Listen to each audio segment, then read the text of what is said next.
Here's John Olumide for Sports News. Thank you, Sarai. Welcome to Sports News. We begin with football. Super Eagles captain Joseph Yebo is set to switch to another Turkish club, Antalyaspor from Fenerbahce, to stand a chance of featuring at the 2014 FIFA World Cup. Yebo has been overlooked by coach Stephen Keshi since the 2013 AFCON triumph in South Africa in February, despite assurances that the experienced defender remains a part of the team. Yebo's case has been worsened by the fact that he has been consigned to the bench at Fenerbahce this season and needs regular football action to actualize his ambition of representing Nigeria for the third time at the Mundial. Boxing fans eagerly anticipating a fight between undefeated American boxer Floyd Mayweather Jr. and Filipino boxer Manny Pacquiao may never get their wish. Mayweather Jr. has hinted the long-awaited encounter against Pacquiao will never go ahead, while the Filipino star remains with promoter Bob Arum. The fight is predicted to gross around $300 million if it goes ahead, which will be the highest total in history, and has been talked about by boxing fans and pundits for years. A long-running feud between both parties, which dates back to the days the promoter used to work with the undefeated American, could be the roadblock for any potential fight. And to cricket now, England cricket captain Alastair Cook believes the fourth Ashes test starting tomorrow in Melbourne is the perfect start for his battered side to salvage some pride. Although the 29-year-old will be forced to reshuffle his bowling attack following retirement of Graham Swan, he however remains optimistic of a better performance in the Boxing Day match despite a woeful tour so far. The Tourists arrived as favourites to retain the Ashes with a fourth successive series win over Australia, but have already relinquished the urn in 3 tests.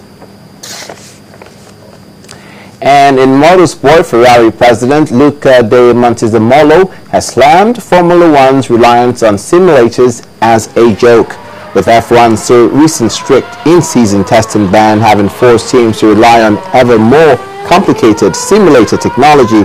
De Montezemolo thinks the time has come for a rethink. He believes the expense of simulators is now such that serious consideration should be given to a wholesale return to testing, as it will be better for teams and cheaper. Although the Ferrari boss is aware that Formula One costs us too high, he believes restricted testing dumps Formula One down, something he's vehemently against. And that's it on Sports News. He's back to us live for the rest of the news at 10.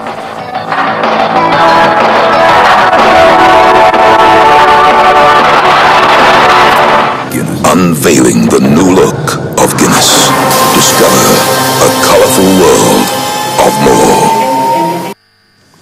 While Pope Francis delivered his first Christmas address at the Vatican today, thousands of Roman Catholics gathered at St. Peter's Square to listen to his message of peace. The pontiff called for peace in Syria, South Sudan, and other conflict-ridden countries around the world. Our correspondent Adeshawa George has more and other stories on the foreign scene.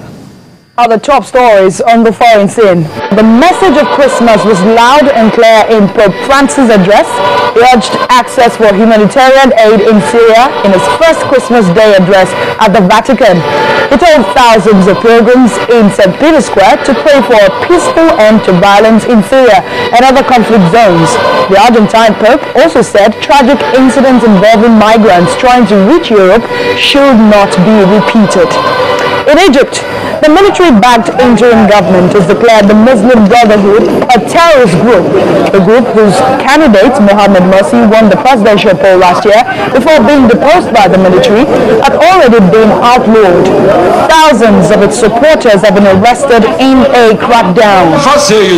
In Turkey, one of 3 Turkish cabinet ministers who have resigned over a corruption scandal as the environment minister Erdogan Bayraktar has urged Prime Minister Tayyip Erdogan to step down.